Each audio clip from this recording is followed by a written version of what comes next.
Okay, I'm going to get started by just welcoming all of you. Welcome to Tung. Nice to see everyone. Welcome to anyone who's joining us online as well. Today is our group learning program, and it's actually a class where I guide students in meditation, and then I just open up to any and all questions that you guys have related to the teachings of the Buddha. We're actually coming to the close of this group learning program, and we're restarting it essentially this Sunday, which is the unofficial restart, and then on June 1st, that's kind of the official restart, where what I'm going to be doing is every Sunday, chapter by chapter, I'm going to be going through this book, helping students to understand the foundational teachings that it takes to get to enlightenment. And you can attend this course here at the temple, or you can attend online as well, because people can watch our live stream, or they can come in by Zoom, or even if you can't attend live, you can watch the recordings, because it's on our YouTube channel, on our Facebook group, it's on our podcast. There's opportunity for you here to learn the teachings of the Buddha and make your way to this enlightened mental state. What enlightenment is where the mind is peaceful, calm, serene, and content with joy. The mind no longer experiences any discontent feelings. By the time you get to enlightenment, you're no longer experiencing any anger, sadness, frustration, irritation, annoyance, guilt, shame, fear, stress, anxiety, loneliness, boredom, shyness, resentment, jealousy. All these feelings and others have been eliminated from the mind. And this occurs through training of the mind. When you're training your mind, you can actually get to a point where you no longer experience those types of discontent feelings. Oftentimes people think they're being caused by something external, but these feelings are actually being caused by your own mind. It's not other people that are causing these feelings for you. We'll talk a little bit about that after our meditation, and then I'll open up to questions that you guys would like to ask, because we start each class with a meditation. So if you'd like to join for meditation, this is part of the training that the Buddha taught. There's other things that you need besides meditation in order to get to enlightenment, but meditation is an important component of it. So we start each class with a meditation. The way that I start the meditation is I do some chanting to ease into the meditation. And you can see these chants on the laminated sheet over there on the cabinet. You're welcome to help yourself to get one if you like. You can even chant along. And it even has the English translation so you can see what we're chanting. During the lifetime of the Buddha, they used chanting as a way to commit the teachings to memory. Every 2 weeks, his students would come together and they would recite his teachings orally, word for word for word for word. So this is the way that they would actually commit the teachings to memory. It was a learning device. So you can see from the origins of chanting that there isn't anything mystical or magical with chanting. This isn't a rite or ritual or a ceremony or worship. It's not prayer or anything like that. Instead, today we use chanting as a way to ease the mind into meditation and get more benefit out of the meditation itself. So if you'd like to chant along, you're more than welcome to. And for those of you guys that are online, you can see these chants by going to our website of buddhadailywisdom.com, click on free books, and then down towards the bottom, you'll see the chanting sheet. If you read the English translations that are on these sheets, you're going to see a lot of appreciation, gratitude, and respect for the Buddha. And because of that, I don't think the Buddha actually created these chants himself, because a Buddha wouldn't walk around saying, here, chant these things to me out of respect for me, right? This would be the ego. This would be arrogance. This would be putting yourself above other people. And an individual who's gotten to enlightenment doesn't do that. They think of themselves just as being equal with everybody else. So the Buddha wouldn't have created these chants and handed them out and asked people to, chant to him. But instead, if you learn from a teacher how to move from the anger and sadness and frustration and all these other discontent feelings to this peaceful, joyful mental state, and there's other benefits with this mental state as well, and this teacher didn't want anything or expect anything from you, you'd probably have a lot of appreciation, respect, and gratitude for that person too. So during the lifetime of the Buddha, his students, during his lifetime, and then even now, students have a lot of respect and gratitude for the Buddha. So that's where I think these chants actually came from. Probably his students created them either during his life or after his death out of respect and gratitude for him. So if you'd like to chant along, you're more than welcome to. But just understand, based on the origins of chanting, it's not anything mystical or magical. It's not a rite or ritual, ceremony or worship. It's not prayer or anything like that. But it will help to ease your mind into meditation and get more benefit out of the meditation itself. After the chanting, I'm going to provide some guidance where you'll hear me kind of guiding you in the meditation. meditation, giving you instruction while we're actually meditating. But then there's going to be a period of time where it's just quiet and we're all meditating together. During that period of time, I'm sure you're going to hear occasional sounds. You might hear a car go by, a bird chirping, someone might sneeze or cough here. You can't be in an environment where it's permanently quiet. It's just not possible.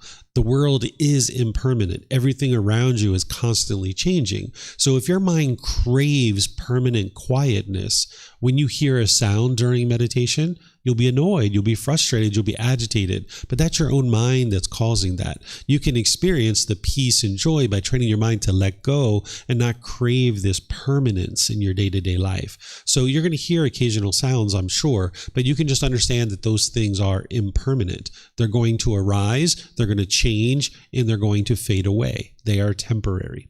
After that period of time where it's just quiet and we're meditating, we're going to come out of the meditation with some more chanting, and then that's where I'll start today's class. And I'll just kind of give you guys a little bit of a taste of the teachings of the Buddha, and then I'll just open up to any and all questions that you guys have. In terms of your body positioning for meditation, there's 4 positions that the Buddha taught. They're seated, lying, standing, and walking. And this is because your body can't be in the same position permanently. You know, if you have a motorbike accident and you can't cross your legs or you can't do any particular thing, then as you age, you might not be able to sit certain ways. There's different positions to help you. And as part of your journey to enlightenment, you would learn all 4 positions, kind of like a tool belt. But when people are first starting, they're oftentimes starting in the seated position. So I'll give you guys a little bit of guidance on the seated position to be able to help you. And then you can sit however you're comfortable. But I'll just give you a little bit of guidance on the seated position because oftentimes people need a little bit of help with that. You can sit however you're comfortable. There isn't just one fixed way to sit. Everybody's body is a little bit different. You sit however you're comfortable. So what I'm going to share with you are just suggestions for you to consider. You could be sitting on the floor. You could sit in a chair. Maybe if you're at home, you're on a bench, a sofa, or in a wheelchair or something like this. You can sit however you're comfortable. But if you're on the floor, oftentimes having some cushions can be helpful for you to kind of soften your seat a bit. And then if you're going to cross your legs, you like to do that just lightly. Whereas if they're really tightly crossed, this can impede the circulation and cause pain in the lower body. So if you're going to cross your legs, it's best if you just do that lightly. Some people like to put their legs off the mat. This gets your hips up in the air and it lessens the angle at the hips, the knees, and the ankles. And again, allows the circulation to flow. The Buddha put his right hand over his left with his thumbs together, and he put this into his lap. If this is comfortable for you, you could use this, but it's not about everyone doing it exactly the same way. You might find that comfortable and you're welcome to use it, but there's other options for you as well. Some people like to put their palms on their thighs or on their knees. Some people put their palms up. Some people rest their hands comfortably in the lap. So you can do whatever you like with your hands and arms, just as long as you're comfortable and relaxed. If you're sitting in a chair or a sofa or a wheelchair or something like this, you might decide to sit with your feet flat on the floor or lightly crossed at the ankles. It's really up to you because you can see me, I'm sitting in a chair with my legs crossed. So this is even an option as well. And then you can place your hands in your arms wherever you're comfortable. In terms of your upper body, you would like this to be erect with your sternum up and your shoulders back. It's going to help keep the mind attentive and alert during the meditation because this is a dedicated, active, purposeful training session where you're eliminating certain unwholesome qualities from the mind and you're cultivating certain wholesome qualities in the mind. And you would like the mind to be attentive and alert during this training. So by having your sternum up and your shoulders back, it'll help keep your mind attentive and alert. It also makes it easy for you to breathe in through the nose and out through the nose. So I'm going to, as I mentioned, start with the chanting. You guys are welcome to join in with that. And then afterwards, I'll come back in with guidance to help you.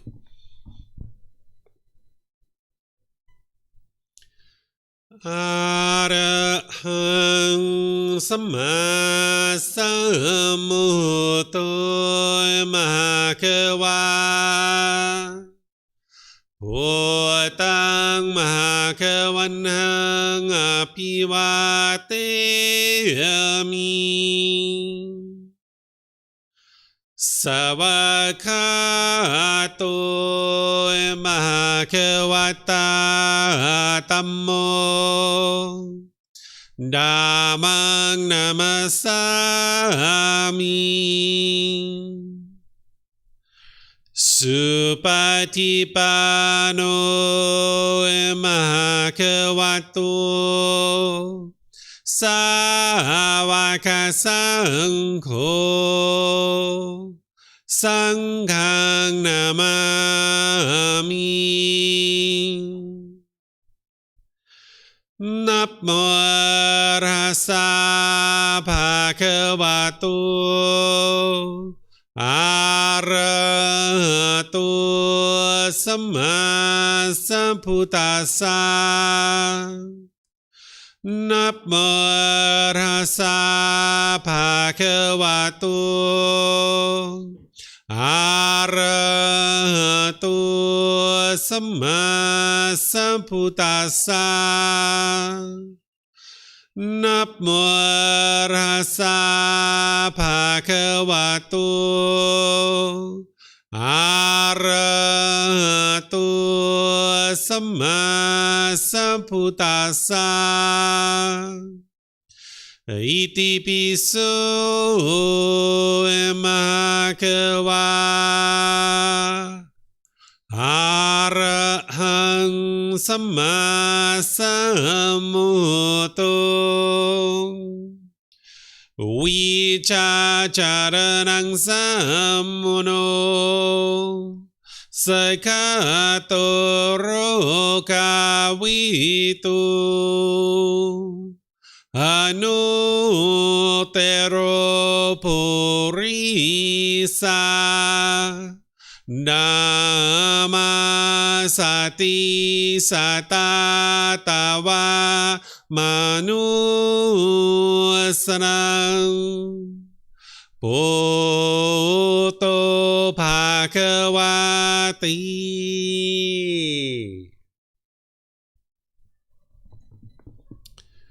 Okay, with the lower body and hands and arms comfortable, and the upper body erect. Just close the eyes and start breathing in through the nose and out through the nose. Here you're just looking to establish the breath, a nice, natural, steady, consistent breath.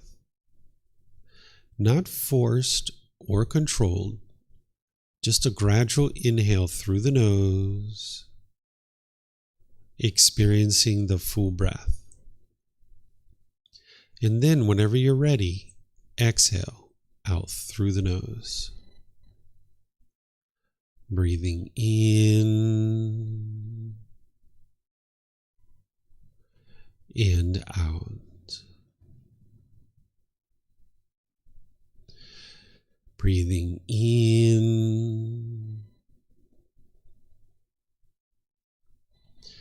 and out.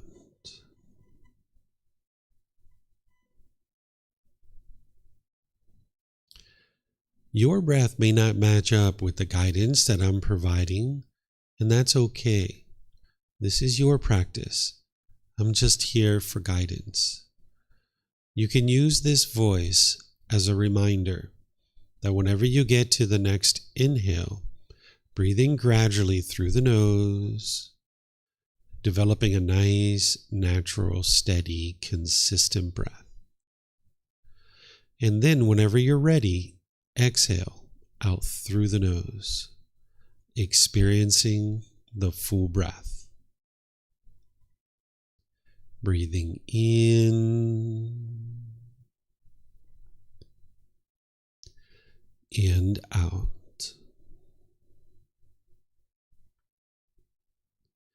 Breathing in and out.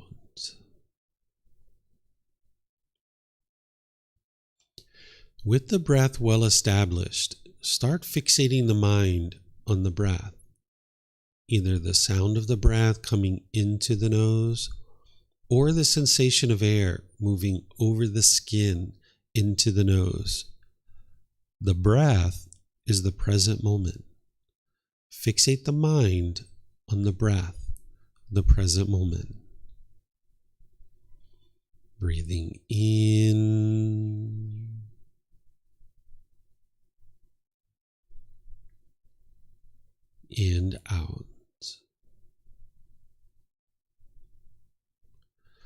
Breathing in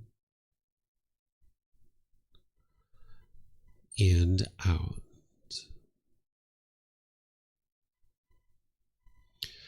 With the mind fixated on the breath, whenever you notice that it moves off the breath, cut that off, let it go, and come back to the breath, the present moment.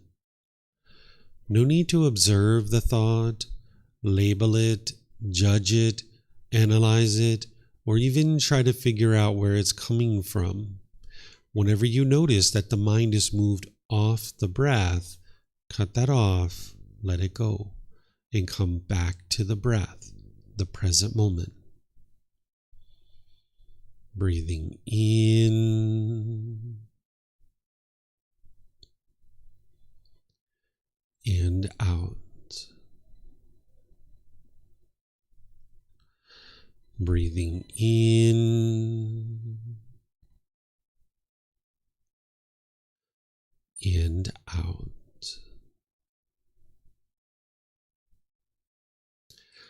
I'm going to be quiet now and let you do this work of focusing on the breath, cutting off and letting go anytime the mind moves off the breath.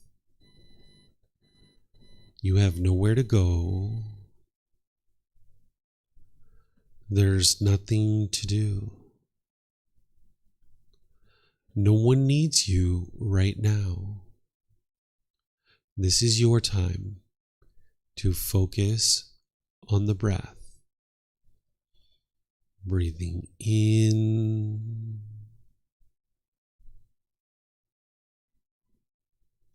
and out.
อะระหังสัมมาสัมพุทโธภะคะวาพุทธังภะคะวันตังอะภิวาเทมิ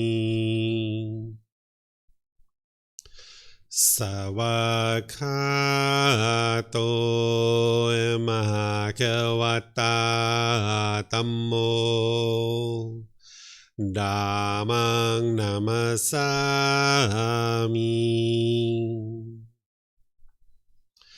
สุปฏิปันโนมหะคะวะโตสาวกสังโฆสังฆังนามามินะโมอะระหะสะภะคะวะโตอะระหะโตสัมมาสัมพุทธัสสะนะโมอะระหะสะภะคะวะโตอะระหะโตสัมมาสัมพุทธัสสะนะโมอะระหะสะภะคะวะโตอะระหะโตสัมมาสัมพุทธัสสะอิติปิโสมะคะวะอะระหังสัมมาสัมพุทโธวิจาจารณังสัมมุโนสคาโตโรกาวิตุอนุเตโรปุริสาดัมมาสติสัตตาตาวามนุสรังพุทโธภะคะวะติ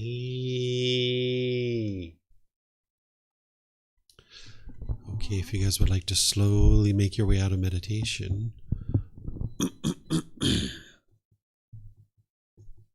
Once again, welcome to all of you guys. Nice to see everyone here this morning. Welcome to everyone online as well. This particular meditation is called Breathing Mindfulness Meditation. This is a primary form of training that the Buddha used in order to train his mind to get to enlightenment. As I was mentioning, there's more than just meditation that you would need in order to get to enlightenment, but meditation is an important component of this. The goal of this meditation isn't to eliminate your thoughts. Sometimes people think that's the goal with this meditation based on the guidance and the instruction, but that's not actually what you're trying to do. What you're doing is you're training your mind to let go, let go, let go. And you're also cultivating the wholesome qualities of mindfulness and concentration. What mindfulness is awareness of mind, where you're aware of your thoughts, your ideas, the certain qualities that are in your mind. You need to be aware of that. And then the concentration is to be able to focus and have single-mindedness, where you can bring your focus to a single object, right? So when you're focused on the breath and the mind moves off the breath, you're training the mind to be able to notice that. You're training the mind to have concentration. And then when it's moved off the breath, you're noticing that. That's your mindfulness. Then when you're training your mind to let go and come back to the breath, that's helping you to actually eliminate your anger, your sadness, your frustration, irritation, annoyance, guilt, shame, fear, stress, anxiety, loneliness, boredom, shyness, resentment, jealousy. Because the reason why you're experiencing all these feelings is the mind is holding on. The mind wants things and expects things to be a certain way. And if your mind gets what you want, you experience pleasant feelings like happiness, excitement, elation, thrill, exhilaration, euphoria. But if you don't get what you want, You get angry, you get sad, you get frustrated or agitated or annoyed, you get stress or anxiety, maybe guilt or shame or fear or some other emotion like this is coming up in the mind because the mind's not getting what it wants. So in the example of like, say it's sunny outside and you get so happy and excited, that's because the mind's getting what it wants, which is the sun. But then when it rains and you're frustrated or agitated, that's because the mind's not getting what it wants.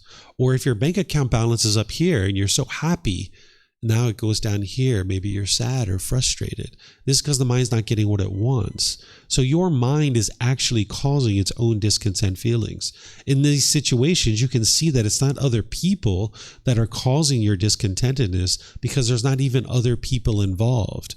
It's just the sun, and it changes to rain. There's no other person involved there. Or when your bank account balance goes from here to here, the only thing that's happened is you experienced impermanence, meaning things have changed, right? The mind in the unenlightened state does not like change. It craves permanence. So it's going to hold on and hold on and hold on. So in that situation where you're with a boyfriend or girlfriend and you guys first get together and you guys get so happy and excited, well, then when you guys break up and the relationship's over and you're sad or frustrated or some other discontent feeling, maybe you're lonely or bored or missing this person, this is because your mind's holding on, wanting this relationship to be permanent, when in reality, it is impermanent. This relationship is not permanent. Even if you guys are together for the rest of your lives, more likely than not, one of you are going to die first, right? Whereas if your mind's holding on and craving permanence, when that person leaves out of your life or they pass away or what have you, you're going to experience the sadness and the anger and the frustration. You're going to be missing this person, feeling lonely and bored. It's not the love that's causing that or your care. It's your mind holding on. The mind doesn't know how to let go. It wants things to be a certain way. It expects things to be a certain way. And this is a challenge for the mind in the unenlightened state. So this meditation isn't to eliminate your thoughts. Even an enlightened being during meditation will have thoughts. The difference is that in the unenlightened state, you'll have a bombardment of thoughts. It'll be like thought. Or you'll have a thought, you'll follow it for a little while, you'll indulge in that thought, and then like 2 minutes down the road, you're like, oh yeah, that's right, I'm meditating. Let me bring my mind back to the breath, right? You might have experienced this. An enlightened being has thoughts during meditation, but they're very few and far between, and there's a lot of stillness of mind in the middle. So you'll have a thought as an enlightened being, you'll notice it, you'll cut it off, let it go, and bring your mind right back to the breath. And then there'll be this stillness and quietness in the mind. So your mind is being trained to let go, let go, let go. So if 10, 15, 20, 30 times during your meditation, you had to let go, this is actually very good for your mind. Because now in day-to-day life, when you're experiencing something and you're noticing the anger arising, you can let go. Because you have this early warning system that you're going to experience bodily sensations first before your mind gets angry or frustrated or some other discontent feeling. You may or may not be aware of this right now. You might have tingling in the body, tightening in the chest, tightening in the throat, heat in the face, pressure in the skull. This is an early warning system alerting you that you're about to get angry. You're about to get frustrated. You're about to get irritated or annoyed. And when you notice those bodily sensations, you can cut it off and let it go. Training the mind, hey, don't have that angry thought. Hey, don't have that frustration or agitation. Hey, get rid of that as resentment. You can do that if you train your mind closely. But if you're not training your mind on a regular basis, when these things are happening, you're not going to notice the arising of this anger, and you're not going to be able to let it go. Eventually, you'll get to the point where you've trained your mind so well that anger doesn't even arise, that it just doesn't even come up. But in the process of getting there, you're going to need to notice these bodily sensations and then cut it off and let it go. And not just with the painful feelings, but with the pleasant feelings too. I'll explain this to you. Oftentimes it's very intuitive for people to understand, like, yeah, I need to cut off my anger. I need to cut off the frustration and agitation. That sounds very normal and intuitive to you. But you also need to cut off the conditional pleasant feelings. What I mean by this is the happiness, excitement, elation that is based on some condition. If you allow your mind to get the pleasant conditioned feelings, the happiness, then when that thing changes, you're going to end up in the painful feelings. So for example, if I get so happy and excited that my mom is going to come visit me this weekend, because maybe you got a new house or a new apartment or a new car, a new job, a new baby or something like this, and your mom's going to come visit you, and on Tuesday she tells you she's going to come visit you, and you get so excited and so happy about that, based on the condition that your mom is coming, your mind has formed a conditioned feeling of excitement. Well, when she calls you on Friday and says, hey, I've had a change of plans, I can't come, you're going to be sad. You're going to be frustrated. You're going to be agitated or annoyed. And you're going to attribute this to mom. You're going to think that mom's causing your feelings. But in reality, it's your own mind forming these conditioned feelings, that you allowed your mind to get the conditioned happiness or excitement. So then when that condition changed, and it will change because the world around you is impermanent, it's constantly changing. Now you're going to experience the painful feelings. So by the time you get to enlightenment, you are experiencing unconditional happiness, unconditional joy, where the mind is always cheerful, it's always bright, it's always uplifted, but it's unconditional. There doesn't need to be any condition met in order for you to experience this. Because in the unenlightened state, if you keep allowing the mind to form conditioned feelings, the way that this works is you'll have certain conditions or certain expectations in your mind. If it's sunny outside, if my bank account is this, if my boss does this, if my mom and dad does this, if my brothers and sisters do this, if I can get a new car, a new job, then I will be happy. Right? There's all these conditions. And that means that your happiness shrinks, because the more expectations that you have, the less and less happiness that you can have, because all those things can't be true all the time. So when you wipe your mind clean of all of that through training, and your mind learns how to let go, you can just be happy and joyful all the time. There's nothing that'll shake up your mind. So an enlightened mind will be experiencing the complete peace, calm, serenity, and contentedness with joy. They no longer experience any anger, sadness, frustration, irritation, annoyance, guilt, shame, fear, stress, anxiety, loneliness, boredom, shyness, resentment, jealousy. All these feelings are being caused by the same thing, which is called craving, desire, attachment, wants and expectation, longing, yearning. It's almost like an unquenchable thirst where the mind is just chasing after external things, trying to form satisfaction and feelings of happiness internally. The mind in the enlightened state is going to be experiencing focus, concentration, clarity, and deep memory, because the mind has been purified. There are certain pollutions that the Buddha discovered in the mind, and he figured out the tools and techniques of how to eliminate them. And when you eliminate these pollutions out of the mind through his tools and techniques, you will see the peace and the joy coming into the mind. So the teachings of the Buddha aren't about a bunch of beliefs, of believing a bunch of things and hoping that something good happens when you die. Instead, you're learning and practicing his teachings now, purifying your mind, experiencing these results now. Not only those things that I just shared, but you'll notice that your personal and professional relationships are really blossoming, because you don't have bitterness and harshness and hostility in your relationships any longer.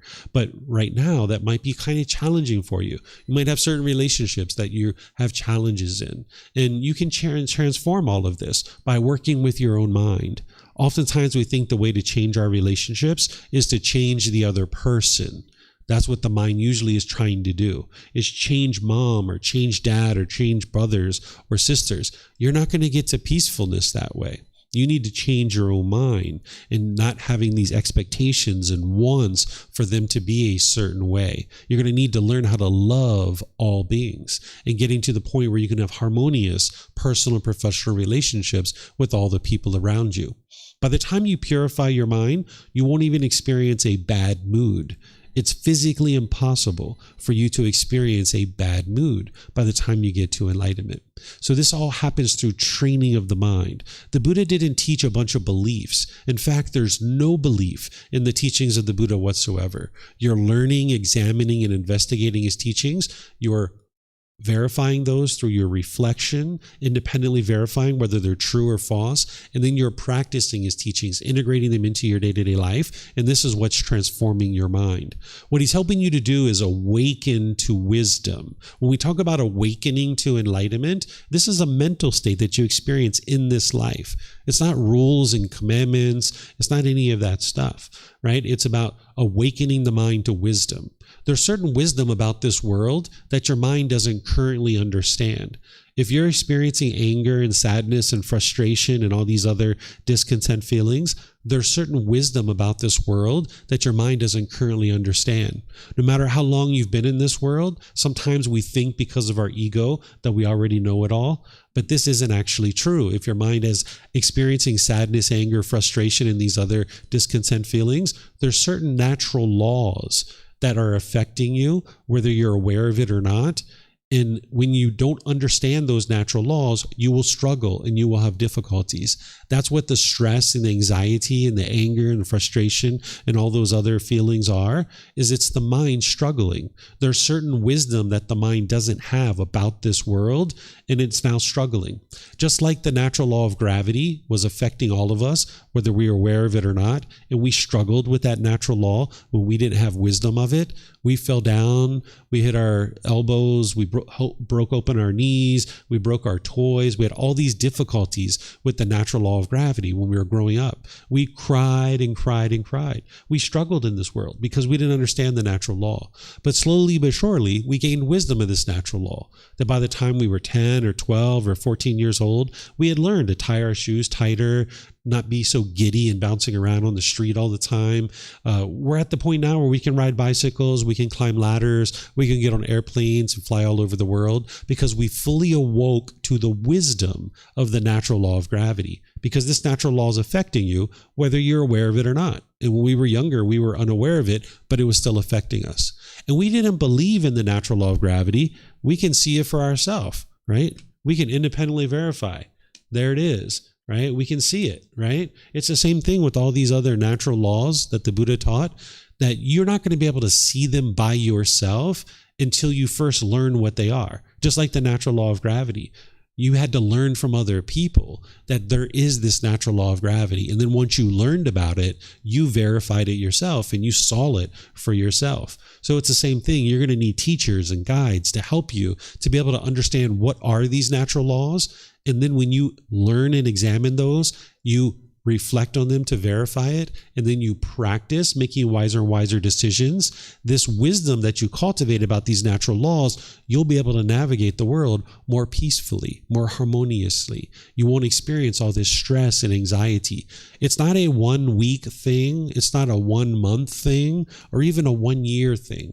It's a multi-year journey. It's a life practice. That's the title of this first book in our book series, Developing a Life Practice, the Path That Leads to Enlightenment, right? It's a life practice that you gradually develop this wisdom over a consistent long-term period. Sometimes people think the Buddha sat under a tree, he meditated, and instantly got to enlightenment. This just isn't true. If you study his original teachings, you will be able to see that that's not what he did. It was gradual training, gradual practice, and gradual progress. And you know this to be true because everything you've ever done in life has been that way. Whether it's learning to read, write, and speak a certain language like English, whether it's a certain job or occupation, it's been gradual training, gradual practice, and gradual progress. So this path to enlightenment is a purification of the mind where you're training your mind, you're uprooting certain pollutions that the Buddha discovered, applying techniques to become a better and better person, doing this inner work to train your own mind. And it's challenging. It's not easy, but it's not difficult either. And what a teacher is a teacher is like a tour guide, pointing out for you the things that you need to learn and grow and develop. But it's each individual person that's on their own journey to enlightenment. You're not a follower, you're not a devotee, you're not a believer or anything like that. You are an independent practitioner in the search of wisdom to be able to understand these natural laws. And like I mentioned, a teacher is like a tour guide, pointing out those things for you, providing you the resources to be able to understand those things. Books, videos, podcasts. We have all these things today: audiobooks, classes, courses, retreats, personal guidance. The way that I do this is I offer it to everybody for free. It's all at no cost. That if you would like to receive this guidance or receive this help, all the books can be downloaded from our website for free. You can take it and go print it if you like. You can get them on Amazon if you like to if you have access to Amazon and get them on there. If you like to get them here, you just reimburse us for our printing cost, and then that way we can print some more for other people, right? So if you'd like to get help, whether it's in classes, courses, retreats, personal guidance, resources to help you, it's all available for you at no cost. There's no obstacle for you.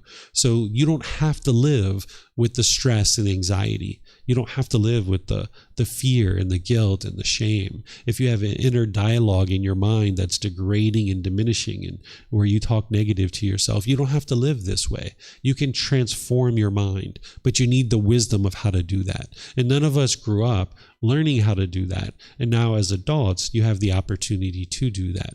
And you can do it here at the temple, or you can learn through our online resources, and even coming in through the live stream or Zoom or any of the other ways that we have it set up. So this is what I'm going to share with you guys today, just as a little bit of a taste of what the teachings of the Buddha are and kind of what we do to be able to help you guys to understand those teachings. But what I typically do on Wednesdays is just open up to any questions you guys have. If there's something that you've seen, something you've heard, something you've been exposed to that you would like to ask questions about, if there's something here in Thailand that you're seeing, anything that you guys would like to ask questions about, maybe your personal life, certain challenges that you're having, you can ask me any and all questions that you like. If you're here at the temple and you'd like to ask questions, we have microphones in the middle of the room here in a white bowl. If you could get a microphone and just press the gray button, you're going to see the lights come on. Hold it up to your chin, and then we'll be able to hear you here at the temple, and they'll be able to hear you online. And then you can just keep the microphone with you, because someone around you might have a question and you can just share it with them, or you might have more than one question yourself and you can use it multiple times. For those of you guys that are online, if you have questions, you can put that into Facebook, YouTube, or Zoom in the comments section, and I'll be able to see that and answer your question. Or if you're in Zoom, you can electronically raise your hand and ask any and all questions that you like. And for those of you guys, if you get the microphones, once you're done with your question, if you could just turn it off, that'll help us so we don't get feedback through the speakers. So is there anybody here or anyone online that has questions you guys would like to ask?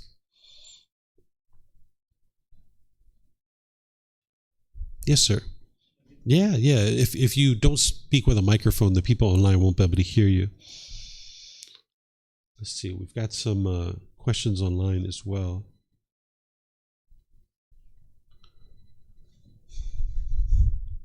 Are you ready? Yeah. Yeah. I hear you speak of enlightenment, and it sounds like a wonderful place to be. I guess, and this is in the form of a question, my feeling is, over the years, it's like very few people ever get enlightened. The Buddha was enlightened. I have a sense for myself that I can't become enlightened. And I'm not even sure how important is that. I'd like to get close to enlightenment, but I have this feeling that enlightenment is designed for, or only available to, those very, very advanced people. Could you comment on that? Yeah, so this is a misperception that some people have. You're not the only one that thinks that way, but there's other people who have that misperception as well.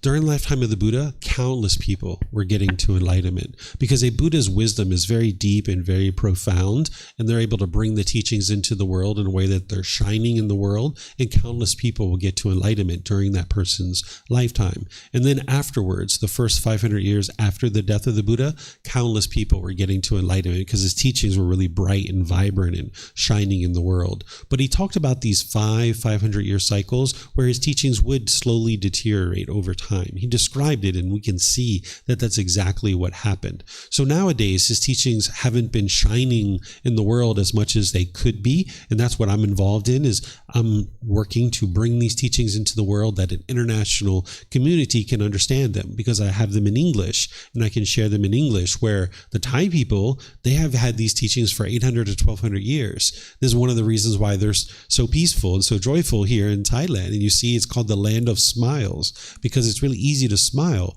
when your mind isn't so polluted, right? It's very easy to do that. So Thailand, the way that these teachings work is you don't go out into the world and push them on people. You don't sit there and beat a drum and try to force people to get to enlightenment. So the Thai people are here. They're living a great life. They've had these teachings for 800 to 1200 years. And if other people would like to learn them, they're more than welcome to.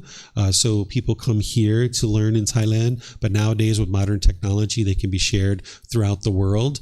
And then even teachers like me, I'm oftentimes invited to go other places. So I will go other places like outside Thailand or even inside Thailand, and I'll teach in different places. So the teachings need to be pulled into a community. But there's no reason why you can't get to enlightenment. What you're experiencing is what's called doubt. The Buddha taught this. This is one of the pollutions. These pollutions that he taught, it's called the 10 fetters. What a fetter is during the lifetime of the Buddha, if you were a prisoner, they would attach a shackle and a chain and a ball around your ankle, and they would keep you confined in a field, where today we put prisoners in jail cells or prison cells, where back then they would just attach a fetter to your ankle, and then everybody would kind of be hanging around in a field. And that's how they kept you confined. So when he discovered these 10 pollutions in the mind, he calls them fetters, because the mind stays trapped in the unenlightened state because it's fettered, it's held down. But getting to enlightenment is to purify the mind of the 10 fetters, and we refer to that as liberation, where the mind is now free. So one of the fetters is called doubt. This is where someone might doubt the Buddha, doubt his teachings, doubt the community that they're part of, doubt your teacher and their ability to help you, or doubt your own ability to get to enlightenment, right? So this doubt will hinder the mind from being able to make progress on the path, because it's like, I can't do that. Only really advanced spiritual people can do that. I'm not going to do that. That's the mind being complacent. Because of the doubt, the mind now becomes complacent, that it's kind of like, I don't want to do that. I don't want to investigate the teachings. So if you have doubt, it's normal. A lot of people come to the path to enlightenment with doubt because it's one of the pollutions, it's one of the fetters. But the way you eliminate this doubt is not through blind belief or faith or anything like that. The way that you get to the elimination of doubt is through the investigation of the teachings. By investigating and examining the teachings, you will start to uncover the truth about what it is to actually train your mind and experience improvement, because you're going to be reflecting to independently verify it, and then you'll be practicing it, integrating it into your day-to-day life. And now you're going to see, whoa, this is working. This meditation is working. Wow, these other teachings that I'm learning about how to interact with humans in a more harmonious way, wow, these things are actually really working. So slowly but surely you erode your doubt through gaining confidence in the Buddha, the teachings, the community, your teacher, and your own ability to get to enlightenment. Because you're going to notice that there are certain situations that you were in before where you would get angry or sad or frustrated or some other discontent feeling, and you'll be in those same kinds of situations and your mind won't function that way. You'll be quite peaceful and you're like, whoa, these teachings are actually working. So the way you get rid of this doubt is through investigation of the teachings. And one of the things that I share with people is you can actually harness this doubt. If you have doubt, you can harness it.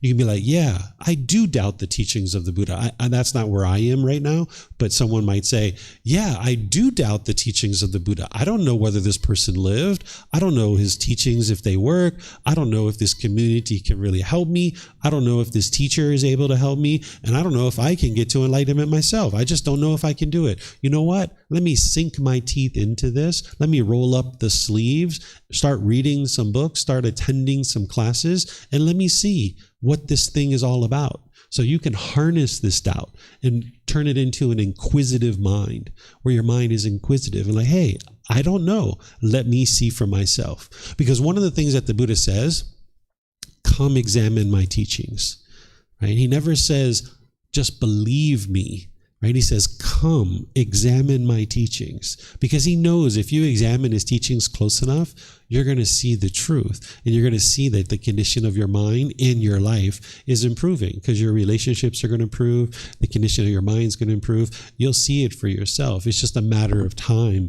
if you devote time and attention to learning and growing and developing. So this is normal, but you're going to need to investigate the teachings in order to overcome that doubt. And then when you see your transformation is occurring, you'll see, whoa, I can do this. This is actually working. Yeah. You're welcome.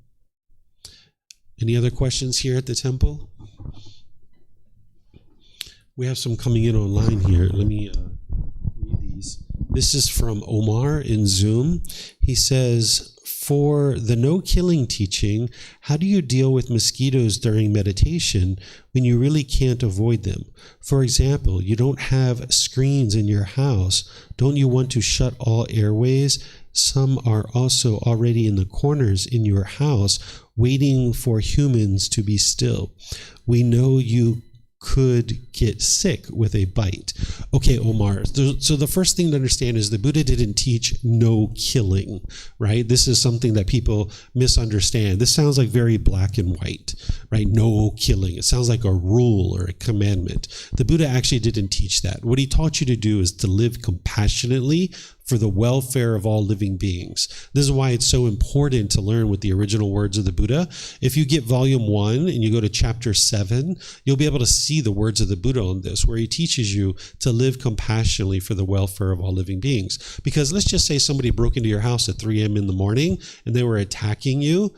If you followed no killing, you just stand there and let them stab you with a knife and hit you over the head with a baseball bat and maybe shoot you with a gun, right? That's not showing compassion for all living beings. You need to have compassion for this being who you are. So if someone's coming at you at 3 a.m. in the morning, they broke into your house, they're not bringing you chocolate and flowers. They're there to do harm. And if there's harm that comes to that person as a result, that's their decision. They're the one who's causing harm, and now harm is coming back to them. So it's important to not think about it as no killing, because that's going to not lead you to the full understanding that you need about this natural laws that the Buddha taught. Now, in terms of mosquitoes in meditation, anytime a mosquito's around me, I just blow them off, and just blow them with my air of my mouth. Or I might take my hand and kind of brush them off. I do that less and less because their bodies are so fragile. Sometimes they end up dying when I brush them off with my hand. So I usually use the air. But when I'm meditating, if you have mosquitoes a lot in your house, you might decide to get a mosquito net, right? That will help to repel them. Or some people like to put something on their skin. There's actually these oils that you can put on your skin, like a natural oil, that the mosquitoes are repelled by. You know, they have chemicals that do this kind of stuff too, but oftentimes people are disinterested in that. So you can use like natural oils and stuff like this that you can rub on your skin. That way that they're repelled by that. So rather than having to kill them, just put something on your skin that repels them. For me, at this point, mosquitoes don't bite me. They just don't even bite me. Even when they land on me, they don't even bite me or anything like that. So it's very rare that those things are around me anymore. But if you're noticing that you have that a lot, a mosquito net, oils, things like this, and then just understand that the Buddha never taught no killing. He has another question. He says, does the quality of or benefit from meditation drop if you lean your back, meaning your back is still straight, but due to some support, this is for those who have back issues? It does not.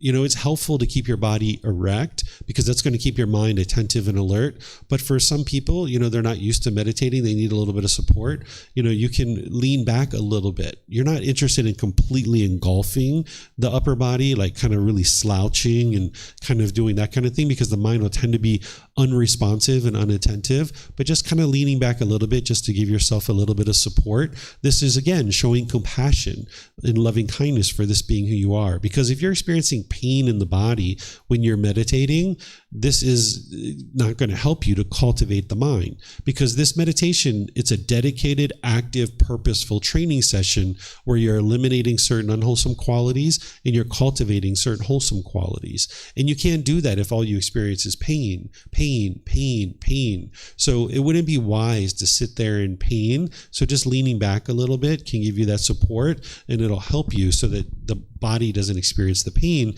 and you can actively train the mind. Chris is asking, can obsession about the teachings lead to eliminating obsessions about the teachings and eventually all obsessions? No. If you're having obsessions about the teachings, that's a craving, desire, a longing or yearning, you're going to need to actively step back in order to train your mind to let go of that. So if you're constantly sending messages to your teacher, if you're constantly posting things, if you're constantly looking at the teachings, that's the mind craving. You need to build a life outside of that. You need to go out and do other things. Spend time with your family. Spend time with friends. Spend time with community members. Spend time volunteering or doing work or activities. You're going to need to go do those other things. You need to balance your life. So while these teachings are important and they're providing you guidance, you can think about it like a guide stake of a plant, right? The plant still needs sun. It still needs water. It still needs nutrients in the soil. But it's got this guide stake to kind of guide it into a nice growth trajectory, right? So that's the same thing as like the teachings of the Buddha are like a guide stake that are guiding your life, but it's not your entire life. You need to have these other things. So you always need to be doing everything from the middle way, including learning and practicing the teachings. So if you're noticing you're craving, you need to restrain the mind. You know, there were times where I would sit down to read the teachings of the Buddha when I was studying his teachings, and I would sit down with the plan to read for an extended period of time. And I would sit down and I would read the first few paragraphs. And within like a minute or two, I was like, whoa, that's deep. I need to step back. I need to think about this. And I would sometimes think about it for 3, 4, 5 days before I pick up the book again. Even though I was planning in that particular session to read for an extended period of time, if I came across something and I encountered something that I needed to verify, I'd have to step back from that. So you need to have this discipline of your mind. It's almost like riding a horse. If you've ever ridden a horse and you restrain the horse by pulling the reins back, you need to do the same thing with your mind, where you see your mind longing, yearning. Even if it's towards the teachings of the Buddha, you need to restrain the mind and pull it back and get better and better at that. Not just towards the teachings of the Buddha, but every aspect of your life. Maybe you're really angry about something and you want to go over to your neighbor and you want to talk bad to them and you want to be bitter and harsh and hostile. You're going to need to restrain the mind, pull it back like a horse, restrain it with the reins. Okay, Chris is saying, does craving create all 10 fetters? When you're born, you have craving, desire, attachment in your mind. There's a longing, yearning. This is why, like, when we're born, we're hanging out in our mom's womb, right? We're like having a good old time. We're in there. We got the whole place to ourselves. We got this cozy, comfortable environment. We've got food coming in on the umbilical cord. We don't have to do a thing. We're just hanging out in this nice, warm, comfortable womb. Well, all of a sudden, a bunch of impermanence comes. Right around 9 months, we get pushed out into the world, or we have surgery and we're brought out into the world. And right away, we experience that impermanence. We experience that change, and our mind is craving permanence. So when we come out into the world, we're upset right away. We're discontent because we had craving in our mind. We craved that permanence. And when we came out into the world, we did not like that, right? Because of the mind craving permanence and having craving, it was discontent right away from birth. So there's craving in the mind at the time of birth. And there's also what we refer to as ignorance, or the unknowing of true reality, the lack of wisdom. The mind just doesn't understand what it doesn't understand because it's an infant and it hasn't cultivated wisdom about this world yet, right? So the mind continues to crave. So these conditions produce all the other things. So like, for example, when we were born, we didn't have ill will.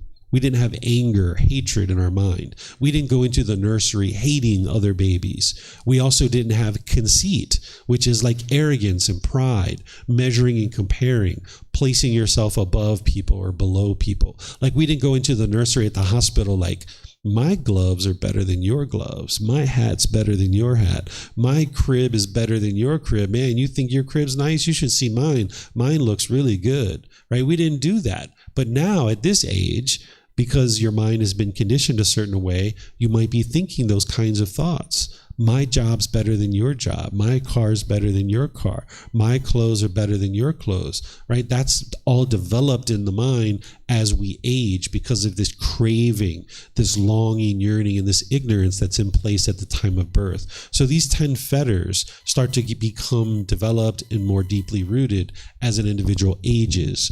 This is referred to as conditioning of the mind, that the mind has been conditioned, right? So if you grow up with a bunch of bitter and harsh and hostility around you, like maybe your parents were this way, your brothers and sisters, your mind has maybe been conditioned that way.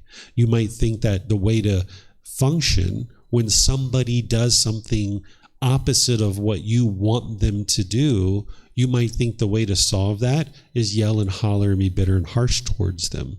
And now you're forcing them to do things your way, trying to control them, almost scare them and fear them into doing things your way. This is what an animal does. If a lion comes into your territory, you're trying to fear that other lion to get out of your territory. If they come close to your food, right? This is an animal trying to fear another animal into doing things your way. This is what a human being will do. That when you want things to be a certain way and the people around you aren't doing it that way, you will try to fear them potentially into doing things your way. What the mind will do is it'll either push people away. This is called aversion, where you maybe push your family or friends away from you because you got angry. You thought that anger was coming from them, so you might have pushed them away. But you can see that didn't solve the problem because you still get angry, you still get annoyed. Or you might be bitter, harsh, and hostile through your intentions, your speech, and your actions, that growling and roaring. Or you might put your expectations on people, trying to control people and tell people what they should or shouldn't be doing in life. Right? People even do this to me as a teacher. Sometimes someone might say, you shouldn't hold the microphone like that, David. You should hold it like this. Or you shouldn't do that. I mean, no one's ever said anything about the microphone, but I'll just give you an example, right? People could put expectations on you. You shouldn't sit in a chair. You should sit on the floor. You shouldn't sit with your legs crossed. You should sit this way, right? People are going to constantly be trying to tell you the way that they think you should do things in life. And that's them putting their expectations on you. They want something. Your parents might do this to you. They might try to control you to do things a certain way because they think if you do things their way, they will be happy. Right? But that's conditional happiness. So yes, Chris, the cravings essentially are there in the mind, and that sets in motion the development of the 10 fetters. Chris is asking, if a bodily sensation is causing tension in the face, will relaxing the face help cut off and let go of the bodily sensations? Yes. Can observing the face through the camera during Zoom help one identify the bodily sensations of tension in the mind? Yes, that can help you. That can clue you into it. But you would like to become more and more aware internally within your mind of any kind of tension or stress or anxiety that's in the mind. You shouldn't have to rely on a video or a mirror or something like that. But those things can certainly help you as you're going forward. But ultimately, you would like to be able to see that internally within the mind.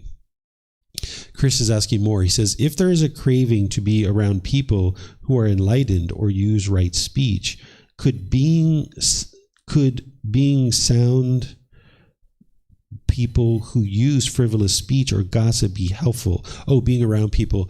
It can be, yeah, like exposing the mind to things that it doesn't want to be exposed to. So like if you're afraid of large crowds, if you try to avoid large crowds and never go around large crowds, you're not ever going to be comfortable around large crowds because you're avoiding this. And you can't avoid that for the rest of your life. Or if you're afraid of heights, you're not going to solve that problem by avoiding it. You need to put the mind in the situation that it doesn't want to be in. You need to expose it to that. And it's going to feel uncomfortable when you're doing that. But as you do that, it will become more and more comfortable for you. So yeah, Chris, you can expose your mind to that. Or is it unwise? It is unwise to associate with people who are doing things that are unwholesome. But when people are gossiping and slandering, as long as you don't allow it to influence your mind, then you can't be affected by that. So it's not that you would like to go out of your way to spend time around individuals like this, but you will experience that kind of thing, that people will tend to gossip and slander at different times. When you hear it, you don't allow it to affect your mind in a negative way, and you just understand that this is what these people are choosing to do. They're gossiping, slandering, spreading rumors. That's coming from their own craving. It's coming from their own ill will. It's coming from their conceit, their arrogance and pride, measuring and comparing people, and you can just set it aside and ignore it and train your mind to be peaceful regardless of what other people are choosing to do. More here from Omar. Where at what stage are you in your journey to enlightenment? So an individual who is training their mind isn't going to say where they are on their path to enlightenment, because this would be the ego or arrogance. So if an enlightened being is enlightened, they're not going to walk around telling people that they're enlightened, right? Like, that's the best way to know someone's not enlightened. If someone just strolls up to you and is like, by the way, I'm enlightened.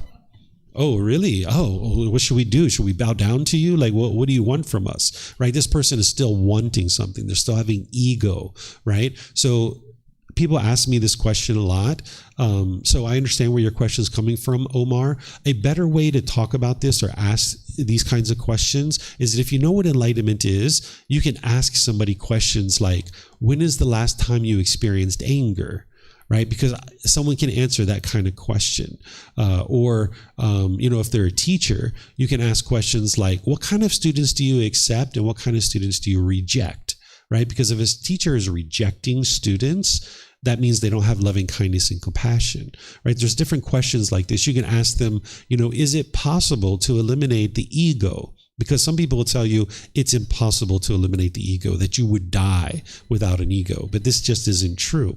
So if you'd like to ask any of those kinds of questions, and students have asked those different questions over the years, you're welcome to ask those kinds of things. And you'll see in volume 1, chapter 3, I think it is, at the end of the chapter, I give you about 6, 7, 8 different questions that you can ask somebody to determine whether or not they're enlightened or not. And the only time that you would be interested in asking those kinds of questions is to a potential teacher, right? This path isn't about trying to figure out who's enlightened and who's not enlightened. It's not about measuring and comparing people. But if you're going to learn from a teacher and you're going to devote some time and effort and energy towards growing and developing on this path, you would like to have some fairly good confidence that this person is either enlightened or very close to it, and asking some questions up front can help you to do that. So if you'd like to ask any of those kinds of questions, you're more than welcome to, and you'll see a whole list of them in our first volume towards the end of chapter 3. Okay, so Omar has some more here. He says, any idea why most people don't remember memories from birth to perhaps up to 1 or 2 years old? So the way that our human mind works is it develops over time. In our mind, in the unenlightened state, and even in the enlightened state for even an enlightened being, has a limited capacity. It's almost like a hard drive, right? There's only so much hard drive space. And that's why, like, in the last 5 or 10 years or so, you can kind of remember the vast majority of the things that you've been involved in. But if you think back, even at this age, if you think back to your childhood, you just have spotty memories. You don't have direct recall of everything that was happening in your childhood, because you've had to delete those files in order to store new files, right? So this limited capacity at the time of birth in 1, 2 years old, which is the time frame you're talking about, and the mind has almost no capacity to remember things whatsoever. So that's why you don't remember things back that far. Different people have different times. I've heard some people have early memories as early as 2 or 3 years old. The earliest memory that I have, I can remember at 4 years old. I have a memory from 4 years old and beyond that. So a individual who's a Buddha, which is very rare in the world, they don't have this limited capacity that the average human being has. They have an unlimited capacity where they can remember countless details from their current life and their previous lives as well. And this is how a Buddha gets to enlightenment by themselves without the help of any teachers or any guides, is that they have this essentially deep, unlimited memory to be able to remember countless details from their current life and their past lives as well. And they put all that wisdom together in order to apply it in their last life to be able to train their mind and get to this enlightened mental state. So the average person, though, their mind doesn't have that, and that's why they have limited memories. You have a question? Yeah, if you guys have questions, go for it. Thank you, David. Do you think it's possible to be attached to unhappiness and discontentedness? Yeah, this seems not very logical, but from personal experience, I know that there's if I keep repeatedly finding myself in a particular frame of mind or a set of beliefs, knowing even if it has a destructive quality to it, I can't deny there must be some sort of an attachment to that unhappiness or something. Yeah, this is called clinging to a feeling. So the individual might say, I am angry, or I am frustrated, right? This is the mind clinging to it and almost identifying with it as part of personal existence view. Some people will say, I am a shy person, right? You aren't a shy person. It's just that your mind has craving, wanting to be perceived by others in a certain way. And when you're being perceived that way, you're happy. But when you're not being perceived that way, you're shy. The mind is experiencing shyness. It's not that I am shy. It's that the mind is experiencing shyness. So the mind can cling to feelings, but that's part of the teachings that the Buddha is helping you to understand, is not to cling to them, is understand that they are impermanent, and clinging to these feelings, or worse yet, identifying with these feelings as who you are as a person, is just going to allow the feelings to continue to stick around. So part of what you're doing is train your mind to let go and realize your mind might be experiencing anger, but you are not angry. This being is not angry. It's just that the mind is experiencing this thing. And there's the body, there's the mind, and there's a combination of the two, which is referred to as the person. So we can describe this mind almost like a third entity and understand that it's having various experiences that the person may not be interested in the mind experiencing. And that's where the person is helping the mind to get this training that it needs in order to be purified so that it doesn't cling to things like feelings and other things. And that's where the peace and joy can come into the mind more and more. Thank you. Yeah, that resonates with me. You were speaking earlier on about, sometimes if people make an attempt to find some peace, they may isolate themselves or eliminate what is perceived to be the source of the anger or whatever, but it still remains. Mm-hmm. I mean, I've noticed that what I suppose prompts my question is that unprompted, unaided, or without any environmental changes, I can conjure up something that will evoke a response that I don't want to feel, whether it be unhappiness, sadness, discontentedness, resentments, all those things that you've listed. I can do it independently. On an island of my own, you know what I mean? So there must be something which this mind says, oh, that's what, let's try it. It just seems like insanity sometimes, that why would somebody want to voluntarily put themselves in a position of unease and dis-ease? Yeah, this is what's called self-sabotage, that you're sabotaging your own ability to experience the peace and joy, because the mind's staying wired to continue to experience those feelings over and over. So what you're doing on this path is you're essentially rewiring the mind to no longer experience anger and sadness and frustration and all these things. And it takes time to be able to do that. And that's why, like, pushing someone away, this is what the mind thinks with its lack of wisdom, that is going to solve the problem, right? It just pushes people away. And now you can't live harmoniously with all people, because it's only a matter of time before you encounter someone that's doing something opposite of what you want, right? Because if you have a lot of people in your life, it's only a matter of time before someone does something differently than you. So continuing to push people away doesn't solve the problem. It doesn't get to the root cause, which is within your own mind. You've got to get rid of that craving and expecting every single person to be the same way. So for example, if I expected everybody to sit on the floor, when somebody sat in a chair, I'd be upset. Or if I expected everybody to cross their legs and sit with their back up straight. Well, when someone does something differently than that, I'd be upset or frustrated. So you get rid of all those expectations and realize impermanence. Some people are going to feel comfortable with their legs stretched out. Some people are going to feel more comfortable with their knees up toward their chest. Other people are going to sit with their legs straight out like this. And that's just impermanence. So I don't have to tell everybody else what they have to do. Instead, you need to train your own mind to be comfortable with this impermanence. And then you finally get what you would like all along, which is this permanent mental state. So enlightenment isn't a destination. It isn't a, someplace you get to after you die. It's a mental state that you're experiencing now in this life by training your mind to understand the world around you. And now it's like, I can be at ease, because some people are going to put their back up against the cabinet and sit comfortably like that. Some people are going to sit like that. Some people are going to sit like that. And that's all just impermanence. That's all it is. But what the mind, with its lack of wisdom, will tend to do is it will try to fix the outside world and get the outside world to do things my way. And now you're stuck because you can't get 8 billion people to do things your way. It's just not possible.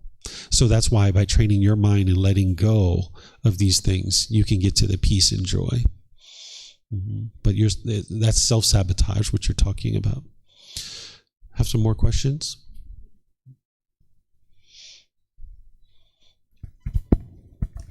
Thank you.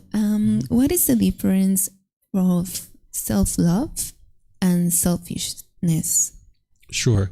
So when you're having selfishness, this is the mind wanting things to be permanently pleasing for yourself. You're self-indulgent, you're holding on to things very tightly, wanting things to be permanently comfortable for yourself. That is craving, desire, attachment, wants, and expectations. The mind becomes very selfish. It's almost hoarding things. Mine, mine, mine, mine, mine, mine, mine, mine. When you have self-love, what love is to have a genuine interest in seeing all beings be well. That's what love is. Unconditional love. What people think love is I love you, therefore I want you to be with me because you make me happy. That's not actual love. That's the selfishness, right? That's like, you're meeting my expectations. You're doing what I want you to do, and I have now fallen in love with you. And now, as long as you do things my way, I will act like I love you. I will function like I love you. But as soon as you stop doing things my way, I don't love you anymore. I have fallen out of love with you. This isn't actually love. What true love is you can't actually fall in love and out of love with people when you understand what true love is. But craving, desire, attachment, wants, and expectations, when someone's meeting your expectations, you will say, I love you. But when they stop meeting your expectations, you're like, I don't love you anymore. That's selfishness. This true love, this unconditional love, is where you love people as they are. Unconditionally. You didn't do anything to earn my love, so therefore there's nothing you can do to stop me from loving you, right? Even though my mom's not alive, if you killed my mom, I would still love you, right? I don't agree with the choice and decision that this person has made, but I can still love you, meaning I have a genuine interest in seeing you be well. So self-love is the same thing. You would like to see this being be well. So part of loving someone as they are and practicing true love is to not put expectations on them, is to not control them and try to force them to do things your way. Because that's the selfishness that the mind's going to have. It's going to want mom and dad and brothers and sisters do things my way, right? So it's the same thing with self-love, that you would like to stop putting expectations on yourself, stop being so demanding and controlling and setting the bar up here. And then when you get to here, you're angry or frustrated at yourself, feeling miserable and guilty and shameful. So instead of chasing things with expectations and wants, you can come to the middle where you're gradually pursuing things as a goal, objective, or interest. Because if you're chasing after things and you're putting expectations on yourself, this isn't loving yourself, right? Because now you can only be happy if you get what you want. And if you don't get what you want, you're sad or frustrated. But also be on the other side where you're dull and lethargic and sluggish and lazy. you're not going to feel any kind of love there either. You're not taking care of this being and moving this being's life forward. So you would like to come to the middle where you can make wise decisions to move your life forward, but you don't have to chase and chase and chase. And it's important to understand what a true goal is. Oftentimes, craving, desire, attachment is masquerading as a goal. So if we say, I want this thing, and if I get it, I will be so happy, but if I don't get it, I'll feel sad and frustrated, that's not a goal. That's a craving, desire, attachment. A true goal is you can work towards it, and whether you accomplish it or not, you can maintain your happiness. You can maintain your joy. Because if you're 80% of the way to your goal and you haven't met your goal, you can just look at it and say, what do I need to do here? Well, I could extend my timeline, give myself more time to get this goal, or I could put more resources into this. That'll help me maybe get my goal. Or you know what? 80% is just fine. I don't need to go 100%. I can be just fine with 80%, right? And if you're able to do this, this is an actual true goal. So loving yourself is to not put expectations on yourself, control yourself, trying to demand and being demanding of yourself, but gradually make wise decisions towards objectives that you have, while also at the same time sharing with others and being generous with others, sharing your time, effort, your energy, and your resources without any expectation of anything in return. Because sometimes people share, but they expect something back. This is still a craving, desire, attachment. So when you're practicing self-love, you don't put expectations on yourself, but then also to get rid of this selfishness that the mind will tend to have in the unenlightened state, you need to practice generosity, where you're giving and sharing with others your time, effort, energy, and resources without any expectation of anything in return. And that'll help your mind to let go and not holding on to things so tightly. But you got to be careful not to have an expectation, because like if you're holding the door for someone and you have an expectation that they're going to say thank you, and they don't say thank you, you'll be frustrated. You'll be agitated or annoyed, right? Because you're craving that thank you. That's not pure generosity yet, because the mind still wants something in return. So when you're practicing generosity, you need to do it with only one goal in mind: to enhance the quality of your mind. That's it. That's the only purpose for it. It's not because you want something from others. And this is what's going to train your mind to get rid of that selfishness, if there's any selfishness there. Joe, you have a question?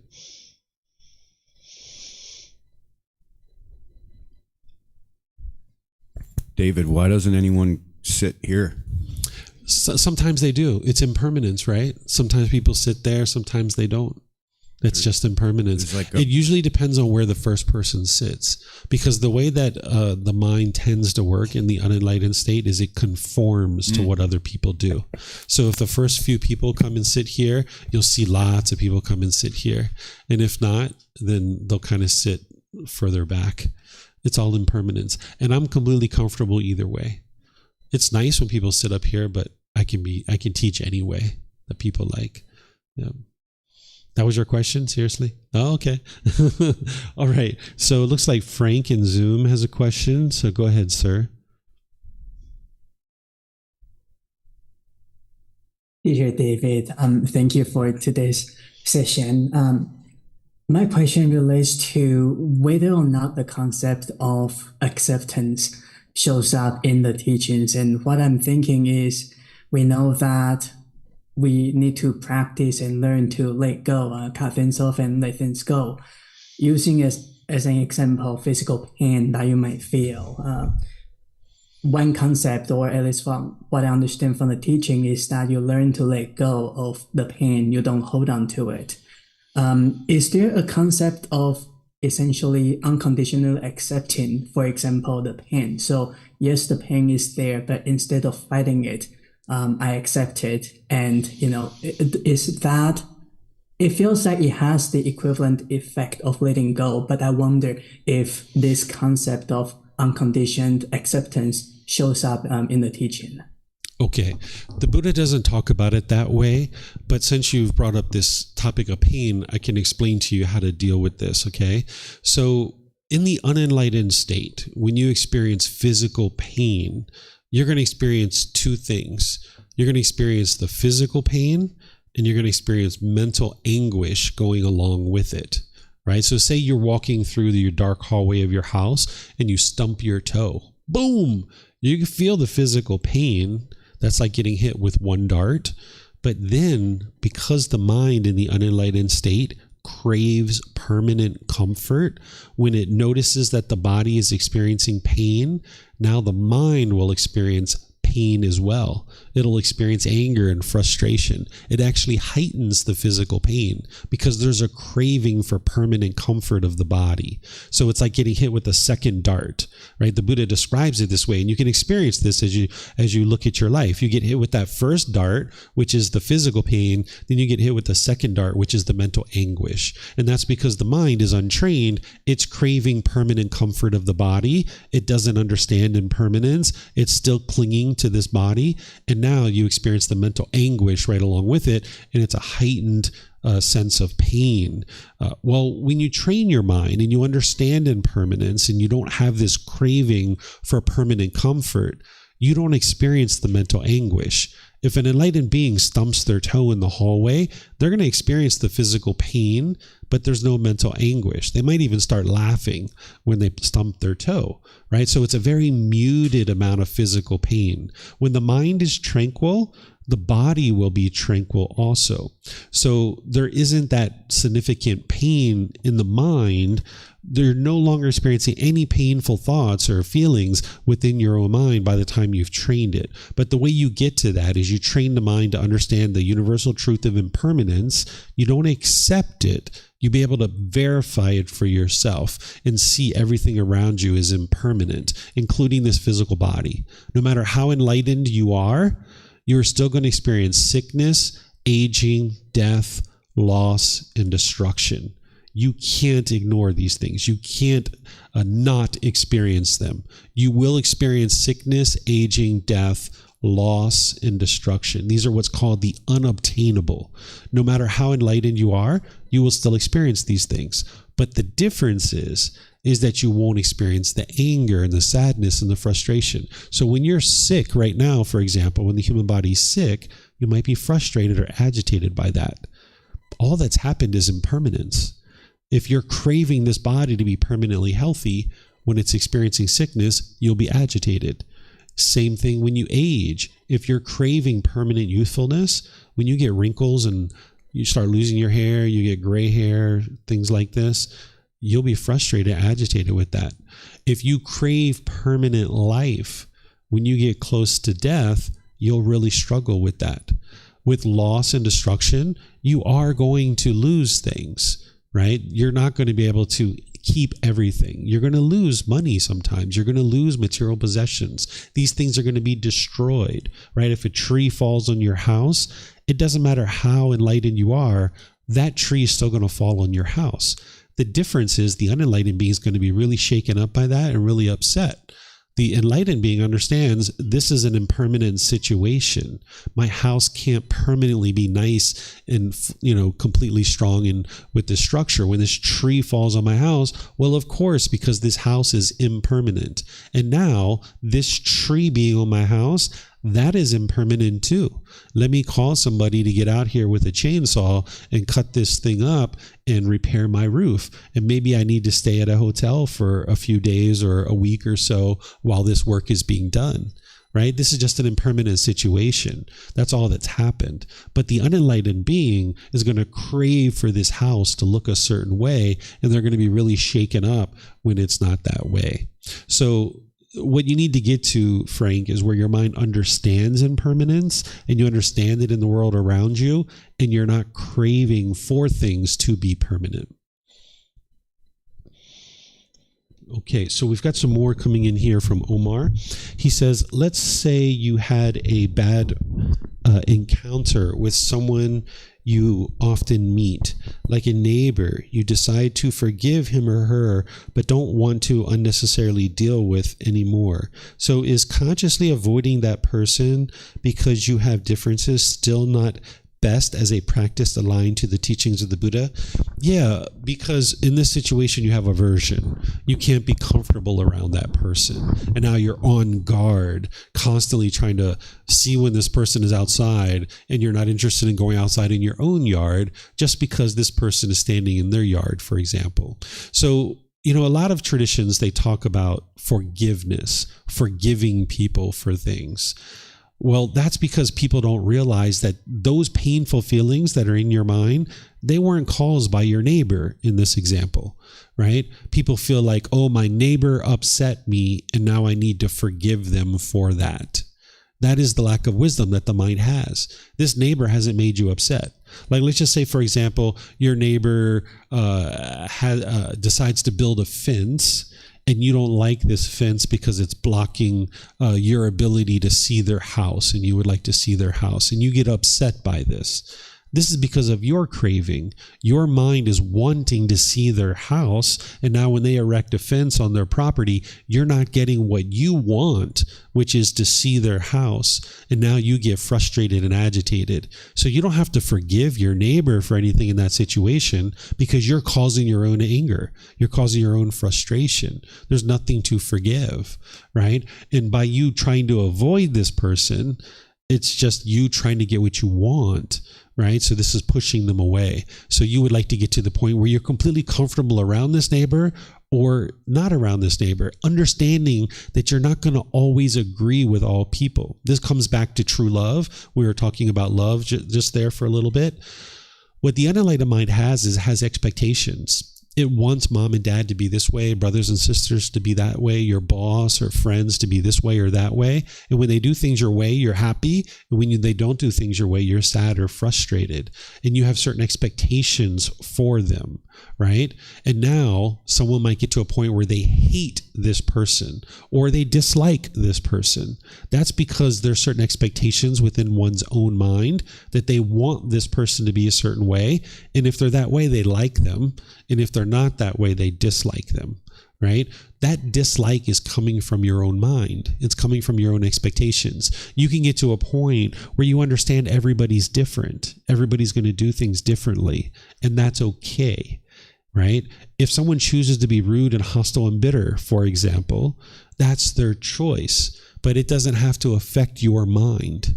Right? You're allowing it to affect your mind because you're craving for everyone to be polite, kind, friendly, and respectful. You want everybody to be polite, kind, friendly, and respectful. And when people are polite, kind, friendly, and respectful, you're happy. But when they're not, you're sad or frustrated. But that's just impermanence. There's some people in the world that are polite, kind, friendly, and respectful. And hey, it's great being around those kinds of people. But there's other people who are impolite, unkind, unfriendly, and disrespectful. And you probably won't choose to spend time around them, but you're not avoiding them. You're not pushing them away, right? That's the aversion. And you're not going to solve your discontentedness by pushing people away. You're going to sometimes be around people who are impolite, unkind, unfriendly, and disrespectful. But you just limit your time. And while you're around those types of people, you can maintain your contentedness and your peacefulness and your joy, because your feelings don't have to be attached to other people. That's when your mind's bound up. If my mom's happy, I'll be happy. If mom's angry and frustrated, I'll be angry and frustrated. Your mind's now attached to that other person, right? And their emotions are your emotions. Now you're forming emotions based on that. If you want mom to be happy all the time, and now she's angry or sad or frustrated, you'll be angry or sad or frustrated because you're not getting what you want, which is mom to be always happy. So you would like to not avoid people, Omar. Melody just makes a comment. She said, that's really beautiful what you said about self-love. Thank you. Yeah, you're welcome. Okay, have some more? Yeah?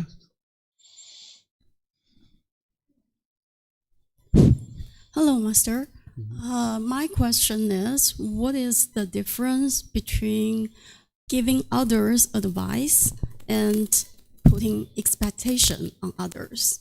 Sure. I'm not sure if you would give some advice to others. Well, I have some person I care a lot in my life, like some friends or my family. Sometimes I kind of can't help to give some advice to them, but sometimes they don't really listen to it and maybe feel uncomfortable with it. Yeah. And I just saw them suffer. After, I feel bad or sorry for them. And at the same time, I don't really like the me who always want to giving advice. Sure. Okay. So where this is coming from your own mind's craving of wanting this person to be a certain way. It's also coming from the mind's conceit, which is also called the ego, right? This is like the mind's measuring and comparing, putting yourself above or below people, thinking that I'm better than others, things like this, right? And there's lesser versions of that too. But nonetheless, craving and conceit will result in what I refer to as unsolicited guidance, where you're telling other people what they should or shouldn't be doing. You know, we have these nice words like I'm giving them advice because I care about them. Yes, I understand that we care about these people, but really what it is underlying all of that is it's this craving of wanting everybody to be a certain way, and it's conceit. And this is why they feel uncomfortable, and this is why you feel uncomfortable, because you're giving unsolicited guidance and you're doing it with craving and you're doing it with conceit. That's what's rising up in the mind. So you would like to get to the point where you're willing to help other people and you have advice that can help other people, but you only share it when they're asking for that advice and they're open to that advice. So if they ask you, hey friend, hey sister, hey, I don't know all your relationships. Hey daughter, I have this issue. Can you help me with this? Now you know they have an open mind and you're actually going to be productive because they're actually asking for your help. Whereas if you just start, sprinkling advice out into the world, you're going to be wasting your time because there's going to be people who aren't interested in it. It's almost like a sprinkler spreading water all over the place, right? So you would like to be targeted, because an enlightened being, by the time you become enlightened, you're going to be so wise about so many different things. If you shared everything you know with every single person that you encounter, oh my goodness, you'd be in endless conversations. So you need to be very selective and share with people who are open to your advice. In certain situations where like you're with your mom or people that you think might heed your advice, you see them struggling with a certain thing and they haven't asked you for help, you can say, hey mom, would you like some advice on this? Or, hey, brother, would you like some assistance or a suggestion? Would you like to hear my thoughts on this? They're either going to say yes or no. And if they say no, you need to be comfortable with that, right? Because if you crave to share this advice and they say, no, I don't want your advice, you'll be upset. You'll be angry. And it's not that they don't care about you. It's not that they don't respect you. It's not that they're not interested in having a relation with you. It's just in that moment, they're not interested in your advice, because the way that you acquired the wisdom that you have to this point about the world is through trial and error. And what they've decided is, hey, I'm going to do this myself and I'm going to try to figure it out. And that's what they're choosing in that situation. So you just, okay, enjoy, right? But if they say, yes, I am interested in your advice, now you've got an open door to start sharing.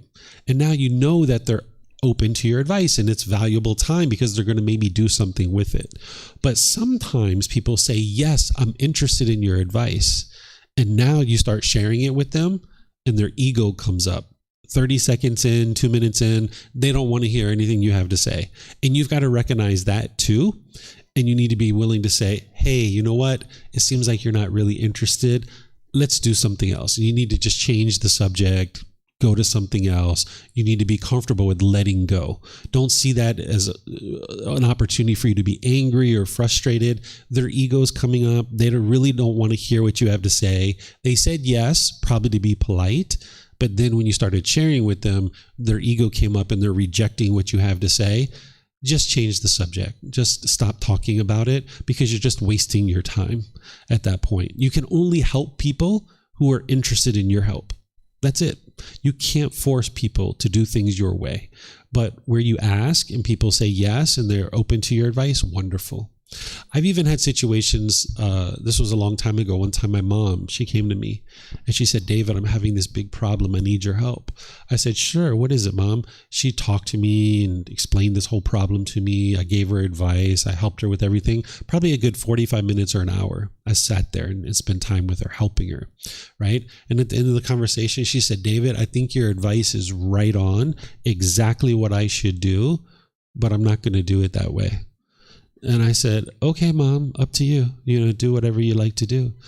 I'm just sharing with you, just helping you. Because I didn't have any expectation, right? If I had an expectation that if I share with her, she will do it my way, that's not the generosity that you're interested in. She said, I'm not going to do it your way. And I said, okay, Mom, you do whatever you'd like to do. So she went away for a while, did whatever she was going to do, came back about 6 months later. She said, David, it happened again. And I was like, what? What happened?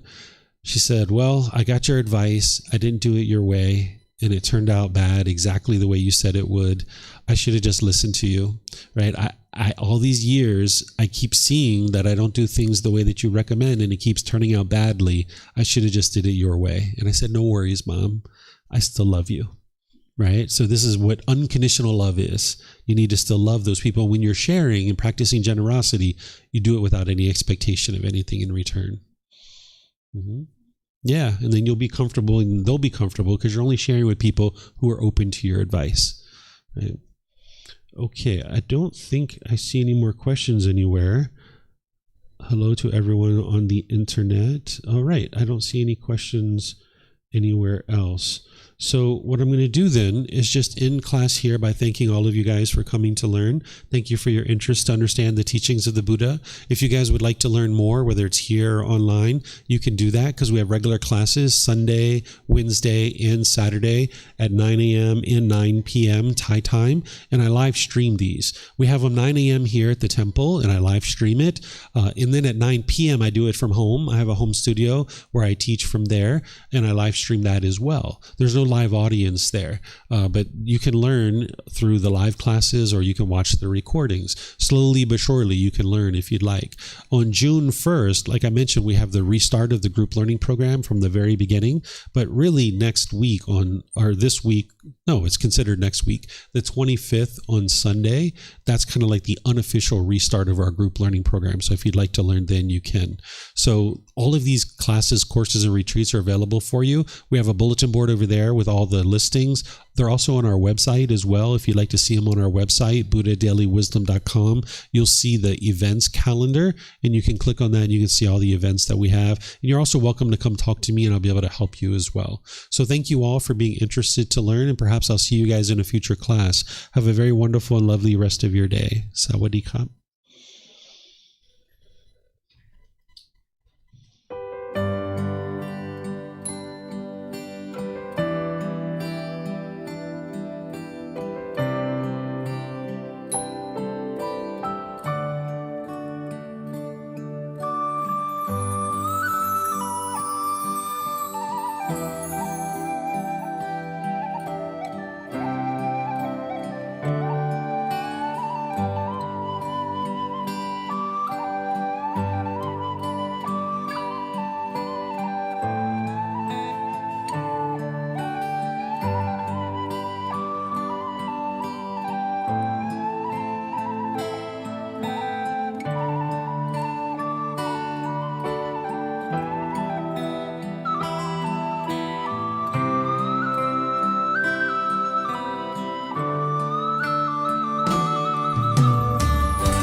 Thank you again for watching. Enjoy your meditation. Look forward to seeing you online and answering any questions that you might have. Thank you so much.